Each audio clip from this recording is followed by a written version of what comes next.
하나님 아버지 감사합니다.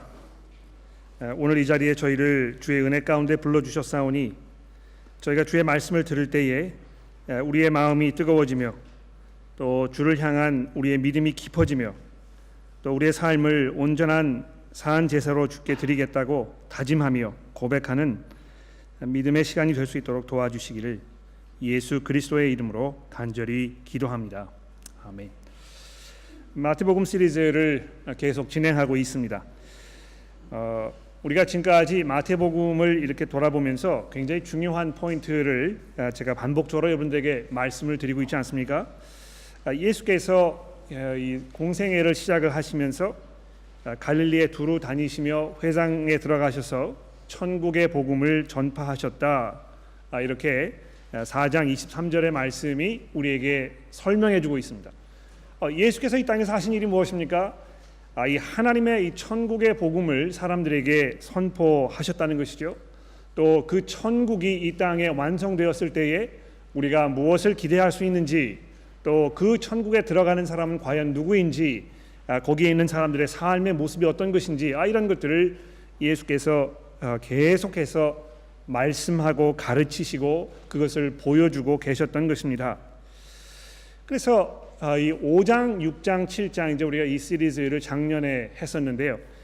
그 부분에 보게 되면 예수께서 이 산상수훈을 통해서 하나님의 나라에 이 속한 그 하나님의 백성들이 어떤 모습으로 어떤 이 윤리를 가지고 어떤 삶을 살 것인가에 대해서 아주 자세하게 우리에게 설명을 하셨는데, 거기에서 예수의 설명을 듣던, 설교를 듣던 모든 사람들이 그 예수님의 설교를 듣고 예수님께서 가지고 계셨던 그 권세와 그 가르침의 능력에 혀를 내둘렀다, 이렇게 마태가 우리에게 설명을 해 주었습니다. 그 후에 이제 우리가 이 8장부터 이번에 이제 새로운 시리즈를 시작하게 되었는데, 예수께서 계속해서 이 천국에 대하여 그분의 그 능력으로 일으키시는 기적을 통해서 이 천국의 실체에 대해서 우리에게 계속 보여주고 계시는 것입니다. 하나님의 나라가 이 땅에 완성되었을 때, 또 그 나라를 다스리시는 주인 되시는 예수께서 이 땅에 오셨을 때 과연 우리가 무엇을 기대할 수 있을지, 우리에게 주어질 그 하나님 나라의 그 혜택이 무엇인지, 이런 것들을 우리에게 계속해서 이 기적을 통하여 보여주고 계시는 것입니다. 근데 마태가 얼마나 이 훌륭한 작가이냐 하면 그런 내용들을 이렇게 세 가지 그 기적으로 묶어가지고 설명을 하고, 그 다음에 세 가지 설명한 후에 기억나십니까? 거기 중간에다가 약간 그 숨 쉴 수 있는 공간을 주면서 여러분과 제가 그런 예수를 따라갈 것인가, 이것을 잘 생각하도록 하기 위하여 그 서기관 또 제자 중에 한 명, 이런 사람들이 예수께 나왔던 이야기를 중간에 집어넣었습니다. 그리고 지난주에 우리가 또 세 가지 이 예수님의 그 능력, 기적 이런 것들을 살펴보았죠. 그리고 나서 이제 오늘 본문 말씀 9장 9절부터 17절, 여기에서 또 한 번 예수를 따라간다는 것이 무엇인가, 그분께서 누구이시고 왜 이 땅에 오셨는가, 이런 것들을 깊이 생각해 볼 수 있도록 우리에게 기회를 던져주고 있습니다. 오늘 본문 말씀을 제가 설교하기 전에 여러분 저와 함께 이 본문을 한번 교독을 하시고 그 내용을 우리가 머리에 좀 입력을 한 후에 제가 설교를 진행하도록 하겠습니다. 9절부터 시작을 해서 9장 9절부터 시작해서 17절까지 저와 함께 교독하시도록 하겠습니다. 예수께서 그곳을 떠나 지나시다가 마테라 하는 사람이 세간에 앉아 있는 것을 보시고 이르시되 나를 따르라 하시니 일어나 따르니라. 예수께서 마테의 집에서 앉아 음식을 잡수실 때에 많은 세리와 죄인들이 와서 예수와 그의 제자들과 함께 앉았더니 바리새인들이 보고 그의 제자들에게 이르되 어찌하여 당신의 선생은 세리와 죄인들과 함께 잡수시느냐? 예수께서 들으시고 이르시되 건강한 자에게는 의사가 쓸데없고 병든 자에게라야 쓸데가 있느니라. 너희는 가서 내가 긍휼을 원하고 제사를 원하지 아니하노라 하신 뜻이 무엇인지 배우라. 나는 의인을 부르러 온 것이 아니요 죄인을 부르러 왔노라 하시니라. 그때 요한의 제자들이 예수께 나와 이르되 우리와 바리새인들은 금식을 하는데 어찌하여 당신의 제자들은 금식하지 아니하나이까? 예수께서 그들에게 이르시되 혼인집 손님들이 신랑과 함께 있을 동안에 슬퍼할 수 있느냐?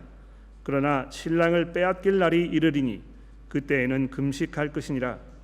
생배 조각을 낡은 옷에 붙이는 자가 없으나니 이는 기운 것이 그 옷을 당기어 헤어짐이 더하게 됨이요 새 포도주를 낡은 가죽 부대에 넣지 아니하나니 그렇게 하면 부대가 터져 포도주도 쏟아지고 부대도 버리게 됨이라. 이 새 포도주는 새 부대에 넣어야 둘이 다 보존되느니라. 됐습니다. 네. 자, 이렇게 해서 오늘 본문 말씀을 이제 우리가 좀 살펴보도록 하죠. 자, 여기 본문에 보시면 예수께서 지나가시다가 마태라 하는 사람이 세관에 앉아 있는 것을 보시고 그를 부르셨다, 이렇게 우리에게 설명을 하고 있습니다. 지금 마태는 자기 이야기를 하고 있는 것입니다. 그렇죠? 이 마태복음을 썼던 그 저자가 지금 이 본문 말씀에 등장하는 이 세리 마태였던 것입니다. 근데 이 부분에서 마태가 너무 이 사실을 간결하게 설명하고 있는 것이 굉장히 의외로 다가옵니다. 모르겠습니다. 아마 저 같았으면 이때 이 사건을 굉장히 장황하게 좀 설명하고 싶은 그런 유혹이 들었을 것 같아요. 내가 이때 몇 년 동안 세리 생활을 했었고 내가 얼마나 못된 삶을 살았는데 그때 몇 시쯤에 예수께서 오셨더라. 그때 예수께서 나를 부르셨을 때 내가 곰곰이 생각해보고 여러 가지 마음속에 갈등이 있었는데 그런 걸 다 내가 물리치고 내가 예수를 따르기로 이렇게 하였다. 이런 나의 어떤 상황 또 동기 이런 것들을 자세하게 장황하게 설명하려고 하지 않았겠습니까? 그런데 마태가 그렇게 하지 아니하고 예수께서 자기를 부르셨을 때 내가 일어나 따랐다, 이렇게 아주 간략하게 설명하고 있는 것입니다. 왜 하필이면 세리였을까요? 예수께서 마태복음에서 나를 따라와라 이렇게 말씀하셨던 경우가 한 번 더 있었죠. 서기관 제자 중에 한 명이 있었는데 그 제자가 예수님, 제가 저희 아버님 돌아가실 때까지 기다렸다가 장사를 잘 치르고 내 이 자식으로서의 도리를 단 한 후에 내가 예수님을 따라가겠습니다, 이렇게 했을 때 예수께서 죽은 사람은 죽은 사람이 정사하도록 내버려 두고 너는 나를 따라오라, 이렇게 말씀하셨다는 것이죠. 그때 그 사람이 정말 따라갔었는지 어떻게 했는지 잘 설명하지 않습니다. 굉장히 궁금하죠. 그런데 그것을 이 머릿속에 저장해 둔 우리가 이제 이 본문 말씀을 읽었을 때 마태가 이 예수의 부름을 듣고 그 자리에서 일어나서 즉시 예수를 따랐다고 하는 이것이 굉장히 놀랍습니다만, 그것을 생각하기 이전에 예수께서 이 세리라는 사람을 부르셨다는 것이 정말 놀라운 것입니다. 아마 세리가 이 유대인들에게 민족 반역자라고 이렇게 혐오를 받았던 사람들이란 거 아마 알고 계실 것입니다. 로마의 압제하에 있었기 때문에 백성들에게 세금을 거두어서 로마 정부에 갖다 바치는 그런 일을 했던 것이죠. 뿐만이 아니고 세리들은 이거를 하청업을 받아가지고요, 거기에서 나오는 그 세금을 일부를 자기가 떼어 먹고 그 다음에 나머지를 이 로마 정부에 바쳤기 때문에 사람들이 얼마나 이 세리들을 혐오하고 미워했는지 모르는 것입니다. 아마 이 최악질의 이런 사람으로 예수께서 사람들이 생각을 했었겠죠. 근데 왜 하필이면 바로 그런 사람을 예수께서 부르시는 것인가? 우리는 여기에서 예수께서 얼마나 마음이 너그러우신 분이신가 다시 한번 생각해 보게 됩니다. 사람을 차별하지 않으셨고 누구나 영접하셨던 그분의 그 풍성한 사랑과 그분의 그 긍휼을 보게 되는 것입니다. 하나님의 용서의 손길이 필요했던 사람이라면 이 누구도 외면치 않으셨던 그 분을 여러분과 제가 구주로 섬기고 있는 것입니다. 이것이 얼마나 큰 은혜이고 큰 축복입니까? 우리가 예수께 나아가기만 하면 그분께서 우리를 마다하지 아니하시고 우리에게 이 천국의 그 은혜와 그 모든 혜택들을 우리에게 주기 원하시는 그런 선하신 구원주시라는 것을 우리가 다시 한번 돌아보게 되는 것이죠. 그분의 그러한 부르심을 받은 마태가 그냥 일어나서 예수를 따랐다고 하는 이것에서 우리는 그 긍휼이 많으시고 사랑이 풍성하신 예수 그리스도께서 가지고 계셨던 그분의 그 불가항력적인 그 부르심, 이것을 우리가 다시 한번 보게 되는 것입니다. 마태가 이 자리에서 자기에게 이 사람들의 시선이 집중되도록 이렇게 얘기하고 있지 않은 것 같습니다. 여러분, 제가 예수를 따랐지만 저를 쳐다보지 마시고 저를 부르셨던 그 능력의 이 예수 그리스도 그분을 바라보십시오. 어떤 면에서 왜 자기가 예수를 따랐는지, 마음속에 무슨 생각이 있었는지, 이런 것들은 아마 설명을 할 필요가 없었을 것입니다. 왜냐하면 지금 마태복음 5장부터 이 9장의 이 바로 전까지 예수가 어떠한 분이신지, 그분께서 얼마나 엄청난 능력을 가지고 계셨는지, 그분의 그 긍휼과 그분의 그 사랑이 얼마나 놀라운 것이었는지, 이런 것들을 이미 자세하게 설명해 놓았었거든요. 그래서 그 예수를 만났을 때 내가 더 이상 고민하고 이 염려하고 이럴 필요가 없었다는 것을 우리에게 암시해 주고 있는 것 같습니다. 나를 따라오라 이렇게 하였을 때 그분을 따라갈 만한, 따라가지 않으면 안 되는 그분의 그 불가항력적인 힘이 그의 삶을 압도했던 것이 분명한 것입니다. 근데 마태를 제자의 무리 가운데 부르신 것이 뜻밖의 일이었다면 그의 집에 가셔서 많은 세리들과 죄인들과 함께 음식을 드셨다는 것은 더 충격적인 일이 아닐 수 없습니다. 여러분, 누구랑 같이 식사를 한다는 것은요, 그 사람과 굉장히 그 친밀한 관계라는 것을 대변하는 행동입니다. 그렇지 않습니까? 잘 모르는 사람과는 함께 앉아서 식사를 하게 되지 않습니다. 제가 이제 시내에 종종 일이 있어서 급하게 이제 시내를 나갔다가 이 약속 시간에 쫓겨가지고 점심 식사를 해야 되면 항상 들리는 그 일본 라면집이 있습니다. 근데 그 라면집이 얼마나 장사가 잘 되는지요. 조금만 시간을 늦게 가면 한 10분, 20여 분 정도 기다려야 되는 그런 곳이거든요. 근데 거기다 이제 이렇게 도착 순서대로 이름을 이렇게 쭉 적어놓고 이제 자리가 비면 와서 앉으라고 이렇게 하는데요. 거기에 이제 어떤 그 선택이 있느냐 하면 큰 테이블을 만들어 놓고 그냥 모르는 사람하고 섞어 앉아서 먹고 싶냐는 그런 그 선택을 이렇게 주는 것입니다. 근데 저는요, 절대로 거기 가서 앉힐 수가 없어요. 잘 모르는 사람하고 앉아서 음식을 먹으면 이 소화가 안 되는 것입니다. 굉장히 불편하거든요. 여러분 그러지 않으십니까? 그래서 조금 기다리더라도 나 혼자 앉아서 먹을 수 있는, 또는 그냥 나와 함께 간 사람만 앉아서 먹을 수 있는, 왜 그렇습니까? 이 음식을 나눈다는 것이 그만큼 특별한 관계이고 특별한 어떤 그 시간이고 특별한 관계가 있다는 것을 설명하는 그런 일이기 때문에 그렇습니다. 그래서 집에서 함께 식사를 한다는 것은요, 정말 서로를 용납해주고 받아주고 사랑하고 섬기려는 그런 마음의 표현임에 분명합니다.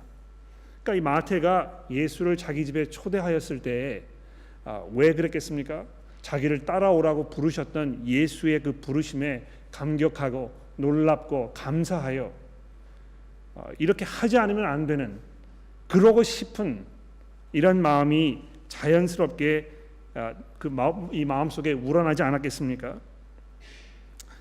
그래서 예수께서 천국에 대하여 말씀하실 때도 종종 이 잔치상을 차려놓고 함께 먹는 그런 일로 설명하신 그 이유가 바로 여기에 있는 것입니다.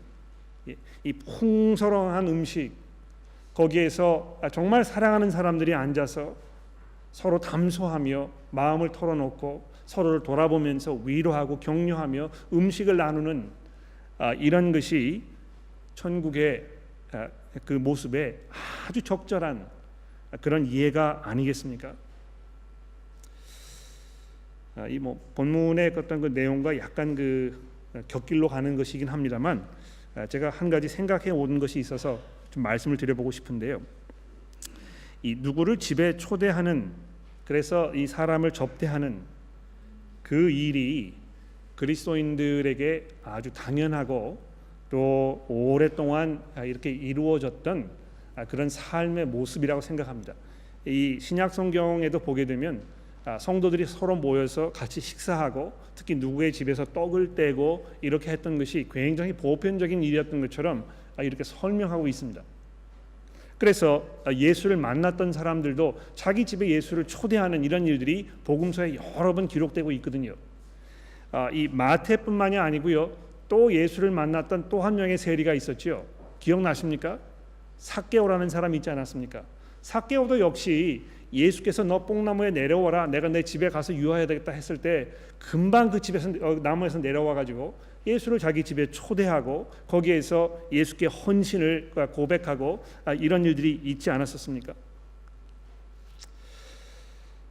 근데 언제부터인가 특히 이제 우리 교회 안에서 이렇게 집에 누구를 초대하고 대접하고 사랑을 이렇게 표현하고 이렇게 하는 일들이 점점 어려워지는 것 같아요. 물론 여러 가지 이유가 있을 것입니다. 그렇죠? 삶이 굉장히 그 여유가 없기 때문에 너무 이 형편이 되지 않아서 누구를 집에 초대하는 것이 부담스럽고 염려되는 그런 그 상황이 분명히 있을 수 있을 것입니다.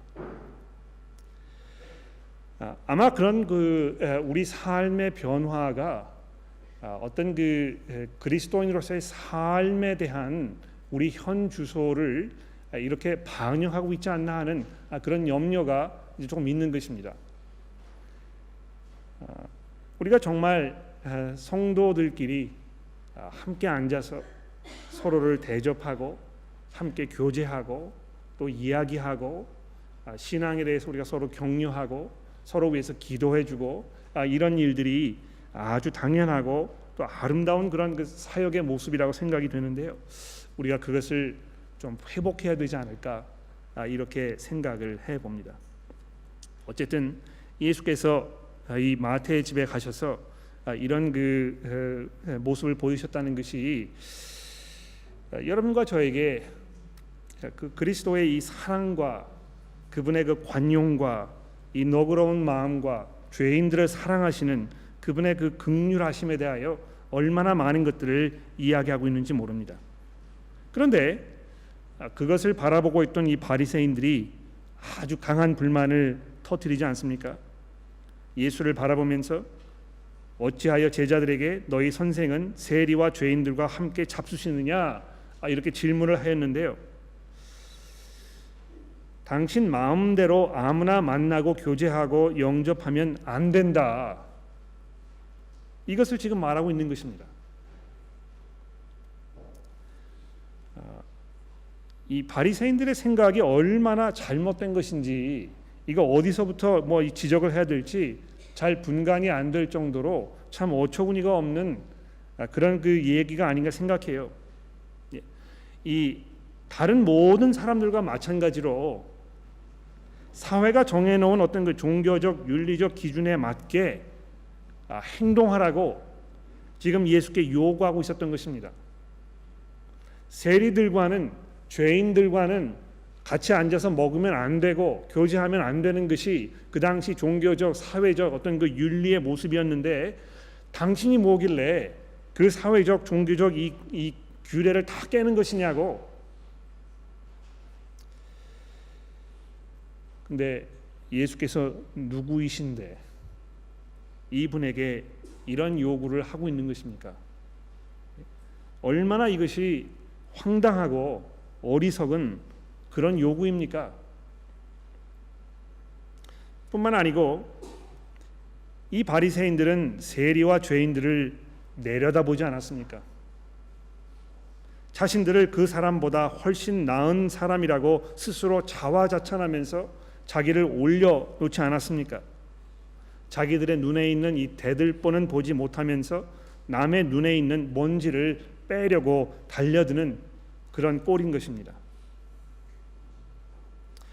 영적 순결을 유지하기 위해서 그런 부류의 사람들과는 상종하지 말아야 한다고 단정을 지은 것입니다. 그렇게 함으로써 자신들은 하나님 앞에 정결하다고, 하나님께서 그런 부류의 사람들을 좋아할 리가 없다고 이렇게 자기 마음대로 결정을 내려버렸던 것이죠. 얼마나 이들의 생각이 어리석고 잘못되었는지 모릅니다. 하나님의 천국의 복음을 이 땅에 선포하시기 위하여, 그 나라의 실체를 이 세상에 이루시기 위하여 이 땅에 오신 예수께서 그분의 정체가 누구인지 잘 알지 못하였기 때문에 왜 이분이 이렇게 하시는지를 그 사람들이 파악하지 못했던 것입니다.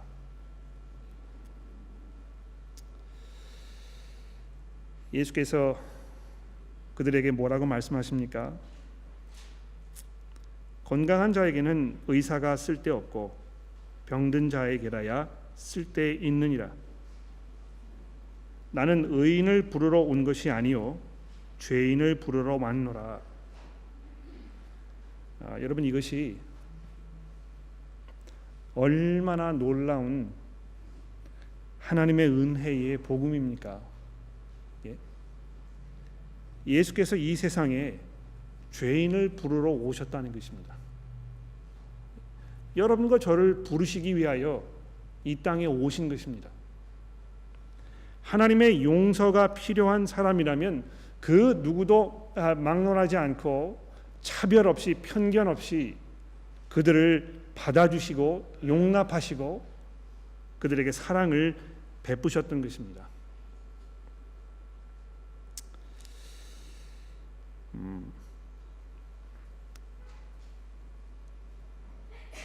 우리가 교회에서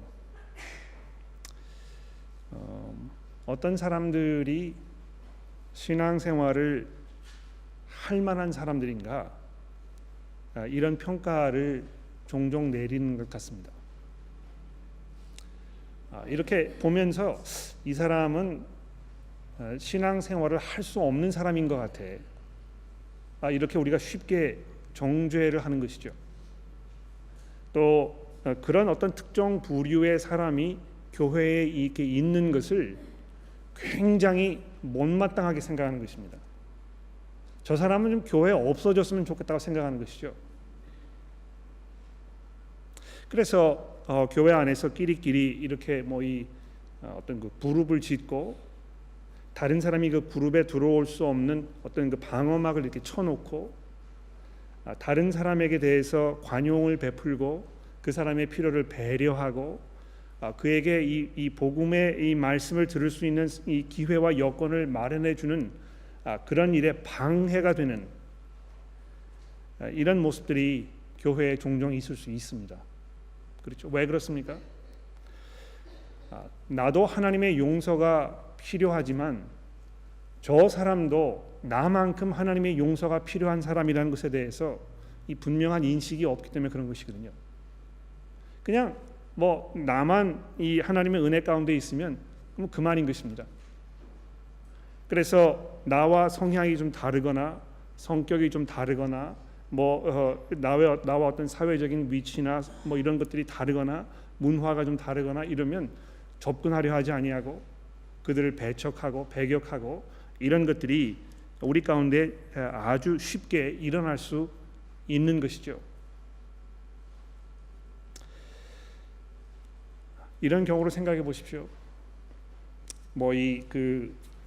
제가 이제 어떤 책을 이렇게 읽고 있었는데 어떤 그 과거에 그 동성연애 그 삶을 살았던 그 분이 이 교회에서 자기가 겪었던 일들을 설명하는 그런 그 책이었습니다.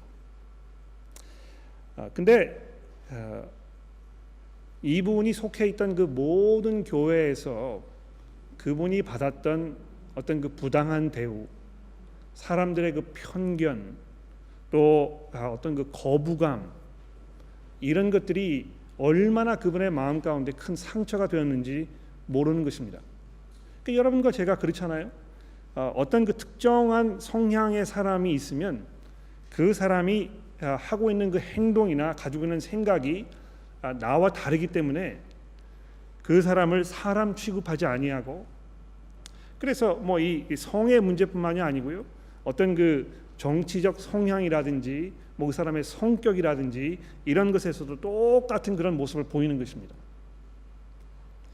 그래서 그 사람을 멸시하고 경멸하고 좀 없어졌으면 좋겠다는 사람으로 생각하고 도무지 그 사람과 교제하는 것이 상상이 되지 않는 이런 무지함 속에 우리가 있을 수 있는 것이죠.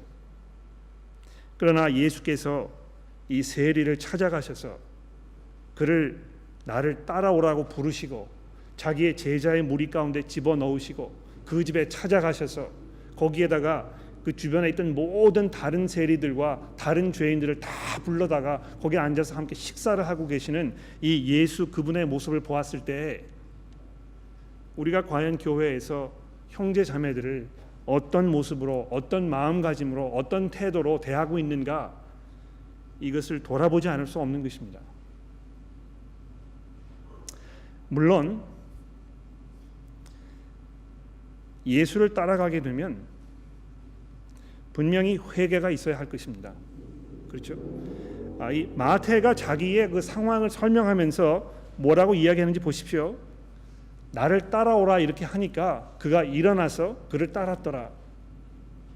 아마 마태가 이 순간부터 그 이후로 더 이상 세리로 살지 않았을 것입니다. 물론 이 사람의 그 전 직업이 세리였기 때문에 우리가 계속해서 이 사람을 세리라고 부르지만 예수를 만나서 이제 이 그 부르심을 받은 그 이후에 이 사람의 삶은 더 이상 세리로서의 삶은 아니었던 것입니다. 여러분 그 삭개오의 경우가 기억나십니까? 삭개오가 세리였고 세리로 살면서 사람들에게 천대와 멸시를 받는 그런 사람이었지만 예수를 만났을 때, 그래서 그가 이 집에 예수를 초대하였을 때 뭐라고 이야기했습니까? 예수님, 제가 이제는 더 이상 세리로 살지 않을 것입니다. 제가 사람을 이 속여서 했다면 내가 그 사람에게 몇 배나 더 갚을 것입니다. 아주 분명한 회개가 있었던 것이죠. 우리가 한 가지 착각하고 오해하는 게 있는 것 같아요. 예수께서 관대하시고 관용하시기 때문에 모든 사람들을 다 받아주신다고 해서 나의 삶 속에 아무런 변화가 없이 그냥 교회에 들어와서 내가 그냥 사는 대로 이렇게 살아도 무관하다고 생각하는 그런 경향이 많이 있는 것 같아요. 그러나 그렇지 않습니다. 예수께서 이미 마태복음 5장, 6장, 7장에서 하나님의 천국의 시민으로서의 삶을 살아갔을 때 얼마나 많은 변화와 회개와 이런 것들이 일어나야 할 것인가에 대해서 우리에게 말씀하지 않았습니까? 그렇죠? 그래서 죄인들을 받으시고 용납하시고 사람들을 차별하지 아니하시면서 모든 사람들에게 관용을 베푸신 것이 사실이지만, 그러나 하나님의 그런 부르심과 은혜 가운데 들어갔을 때 우리가 회개하지 아니하면, 삶이 변화되지 않으면 안 된다는 것입니다. 바로 그 부분을 예수께서 이 13절의 말씀에 지금 지적하고 계시는 것 같아요. 뭐라고 말씀하셨습니까? 너희는 가서 내가 긍휼을 원하고 제사를 원하지 아니하노라 하신 뜻이 무엇인지 배우라. 이거 이 호세아서 6장에 있는 말씀이거든요. 왜 예수께서 지금 이 말씀을 인용하고 계시는가? 이거 잘 한번 생각해 볼 필요가 있어요. 너희는 가서 긍휼을 원하고 제사를 원하지 아니하노라 하는 이 하나님의 말씀의 그 의미가 무엇인지를 잠시 생각해 봅시다. 하나님께서 이스라엘 백성들을 부르셨을 때 어떤 그 특정한 종교적 행위, 예식, 제사를 드리는 이런 걸 통해서 하나님과 관계하게 하시고 하나님을 예배하게 했단 말이죠. 그런데 그런 것이 하나님의 은혜 가운데에서 사람들에게 주어진 하나님과의 관계를 누릴 수 있는 그 그 은혜의 통로였습니다만 이스라엘 백성들이 그 하나님의 의도의 본질을 다 잊어버리고 그저 제사만 드리면 되는 것으로, 그래서 매일매일의 삶 속에서 일어나는 일과 제사를 드리는 일과 아무런 관계가 없는 이런 일로 삶이 점점 전락해 가고 있었던 것이죠. 월요일부터 이 토요일까지 직장 생활을 하고 사업을 하고 가정에서 자녀들과 부모들 그 부인과 이렇게 대화를 나누고 하면서 도무지 이 천국의 시민으로서의 어떤 그 변화된 모습, 이런 가운데 살지 않다가 주일날 교회에 와서 성대하게 이 종교 예식을 가지고 웅장하게 지어놓은 어떤 교회 건물에 들어가서 근엄한 얼굴로 이 찬송을 부르고 또 거기에 많은 헌금을 하고 이렇게 하는 것이 무슨 소용이 있었겠습니까? 그렇죠? 본질을 잊어버리고 그저 껍데기만 가득한 그런 신앙생활이 예수의 눈에 얼마나 부질없는 것으로 보였는지 우리가 알 수 있는 것입니다. 정말 그 하나님께서 죄인들을 사랑하셔서 그들에게 은혜를 베푸시고 자비를 베푸시고 긍휼로 그들을 대하신 것을 사람들이 이해하였다면 삶 속에서 똑같은 하나님의 은혜와 사랑과 긍휼이 필요한 사람들에게 따뜻하게 사랑으로 다가가며 그들을 용납해주고 안아주고 받아주며 그들을 섬기려고 하는 이런 모습이 분명히 있었어야 할 것입니다. 제가 목회를 하면서 한 가지 깨달은 것이 있습니다. 다른 사람의 잘못을 지적을 잘 하시는 분들은요, 지적을 잘 하지만 다른 사람을 섬기는 일은 잘 하지 않으십니다. 어떤 자기 스스로에 대한 이 self-righteousness 이런 게 마음속에 있어요. 그러니까 나는 모든 걸 다 알고 있다는 것입니다. 그런데 나만큼 알지 못하고 있는 사람들을 바라보면서 그 사람의 잘못을 지적하고 그 사람의 실수를 책망하고 그 사람에 대해서 이 못마땅한 생각을 가지고 있고 이렇게 하지만 실제로 남을 섬기는 일에 있어서는 손을 까딱하지 않는 것입니다. 바리새인들이 바로 그랬던 것입니다. 예수께서 누구이신지, 그분께서 말씀하시는 이 천국의 복음이 무엇인지, 그래서 그분께서 의도적으로 죄인들과 세리들을 다 모아놓고 그 자리에서 식사를 하고 계셨다면, 이 하나님의 긍휼하심을 이해했던 사람들이었다면 그 자리에서 팔을 걷어붙이고 거기에 모였던 사람들을 섬기고 자기를 희생하면서 이렇게 했었어야 되지 않겠습니까? 그러나 그럴 마음이 없는 이 사람들을 예수께서 뭐라고 지적하십니까? 내가 제사를 원치 아니하고 긍휼을 원하신다고 하셨던 이 하나님의 말씀을 내가 잘 한번 생각해 봐라. 시간이 굉장히 많이 지나서 이제 하반부에 있는 내용을 간단하게 다루고 정리를 해보도록 하죠.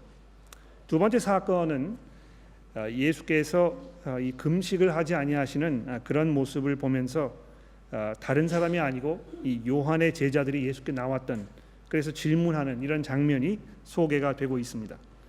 근데 여기서 이제 중요한 포인트가 무엇입니까? 예수께서 자기 자신을 누구라고 소개하는지, 자기를 신랑이라고 소개하는 이 부분이 굉장히 중요한 것입니다. 그렇죠? 구약 시대에 하나님께서 이스라엘 백성들에게 대해서 내가 너희의 남편이라, 내가 너희의 신랑이라 이렇게 여러 번 이야기하셨다는 것이죠. 그런데 예수께서 서슴지 아니하시고 자기를 신랑이라고 이렇게 소개하는 그 부분에서 우리는 예수의 정체와 그분의 그 실체를 이제 엿보게 되는 것입니다. 그런데 아마 이 당시에 이 자리에서 예수의 이 말씀을 들었던 사람들이 이것을 잘 이해하지 못했던 것이 분명합니다. 나중에 예수께서 죽으셨다가 부활하셔서 비로소 사람들이 그 예수께서 하셨던 그 이야기를 기억하면서 그때 그 말씀이 그런 것이었구나 이렇게 회상을 하였지만, 지금 예수님이 여기 하시는 이 말씀이 무슨 말이었는지 아무도 캐치하지 못했을 것입니다. 무슨 말입니까? 예수께서 15절입니다. 그들에게 이르시되 혼인집 손님들이 신랑과 함께 있을 동안에는 슬퍼할 수 있느냐? 그러나 신랑을 빼앗길 날이 있을 것이다. 자기의 그 죽음, 십자가의 그 죽음, 이것을 지금 암시하고 계시는 것이죠. 의인을 부르러 오신 것이 아니고 죄인을 부르러 오신 그 분께서 죄인을 부르시고 그들에게 용서를 베푸시기 위하여 그분이 피하실 수 없었던 이 십자가의 길, 그것을 지금 이미 마태복음 9장에서 거기 모였던 사람들에게 설명하고 계십니다. 들을 귀 있는 자들은 들을진저. 바로 그것이 하나님의 나라의 은혜인 것입니다. 어떤 사람들은 하나님 나라의 천국의 복음은 어떤 그 어려운 상황 속에 있는, 그것이 뭐 정신적인 어려움이든 육체적인 어려움이든 그런 사람들을 잘 이렇게 안아주고 보살펴주고 그들에게 어떤 보호, 또 이 평안, 쉼, 이런 것들을 마련해 주는 이런 것이라고 생각합니다. 또 어떤 분들은 하나님의 나라가 이 땅에 임했을 때 이 세상에 있는 그 모든 사회악, 부조리, 불공평, 이런 그 악, 이런 것들을 다 그 정리하는 일이기 때문에 우리가 이 사회 운동에 그리스도인으로서 앞장서야 한다고 이렇게 이야기하기도 합니다. 또 어떤 사람들은 이 하나님의 나라를 이 땅에 완성하게 되면 우리가 참 하나님을 예배할 수 있기 때문에 정말 교회 안에서 교회가 그동안 지켜왔던 이 교회의 전통이라든지 역사라든지 우리의 어떤 그 예배 방식이라든지 이런 것을 잘 보존하고 이걸 지켜나가는 것이 교회의 사명의 본질이라고 이렇게 주장하는 사람들도 있습니다. 그러나 예수께서 천국의 복음을 선포하시면서 사람들에게 가르치셨던 그 천국의 이 핵심의 내용이 무엇입니까? 죄인들이 용서받게 하시는 것입니다. 하나님과의 올바른 관계 속에 들어가도록 하시는 것입니다. 그들에게 이 십자가의 복음이 선포되고 그 복음을 들은 사람들이 그리스도께 돌아서서 회개하고 그리스도를 자기 삶의 참 주인으로 고백하게 되는, 그래서 남은 삶을 그분을 섬기는 삶으로, 복음을 선포하는 삶으로 사는, 바로 이것이 예수께서 이 땅에서 이루시고자 했던 이 복음 사역의 핵심인 것입니다.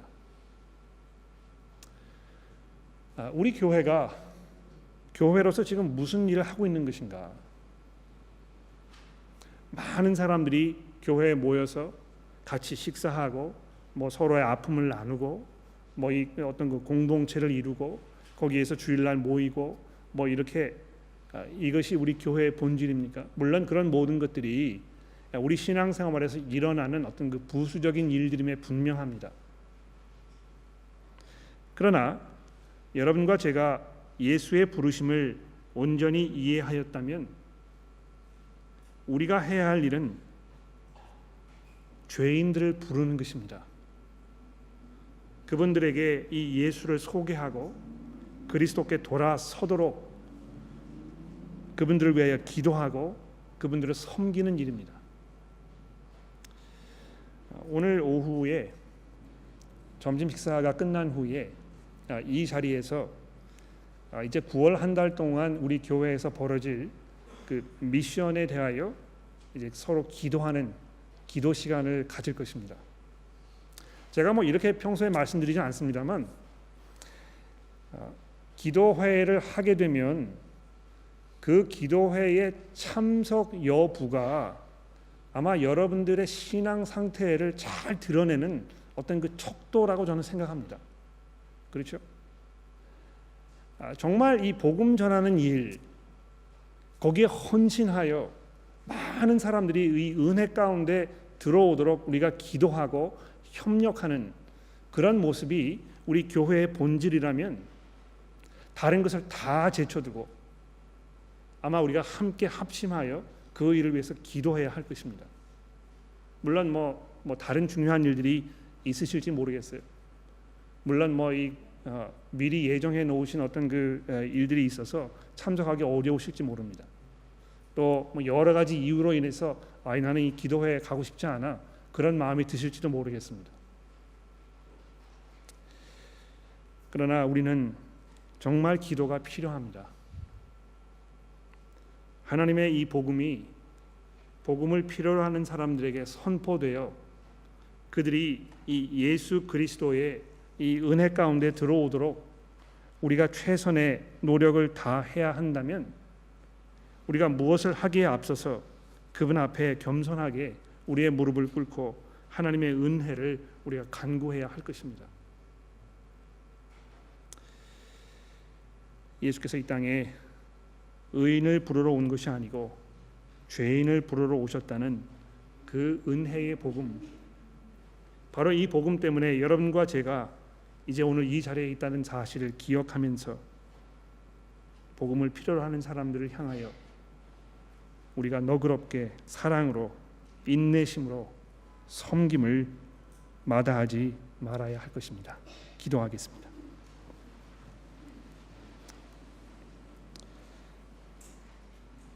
하나님 아버지, 예수께서 이 땅에 사시는 동안에 하나님의 은혜가 필요하였던 사람들을 마다하지 아니하시고 그들을 찾아가시며 그들을 부르셨던 그 인자함을 우리가 생각해 봅니다.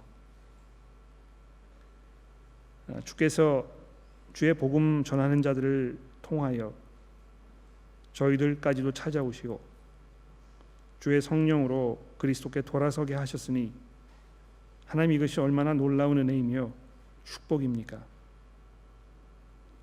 하나님, 저희가 더더욱 이 복음의 은혜 가운데로 들어가게 하시고 우리가 이 하나님의 은혜를 기억하면 기억할수록 우리가 주변에 있는 복음을 필요로 하는 다른 모든 사람들을 향한 간절한 기도와 또 헌신으로 우리의 삶에 드러나게 도와주옵소서. 하나님, 저희가 그저 우리의 바쁜 삶, 우리의 생각, 또 우리의 주장, 이런 것들에 급급하여 정말 중요한 실체를 놓쳐버리고 어떤 그 부수적인 것들에 우리의 모든 에너지와 수고를 쏟아붓고 있는 것은 아닌지 돌아보게 하옵소서. 그래서 정말 우리가 복음으로 연합하며 그리스도를 증거하는 그 일에 온심 전력을 다하는 그리스도의 참 제자들의 삶을 살도록 우리 모두를 이끌어 주시기를 예수 그리스도의 이름으로 간절히 기도합니다.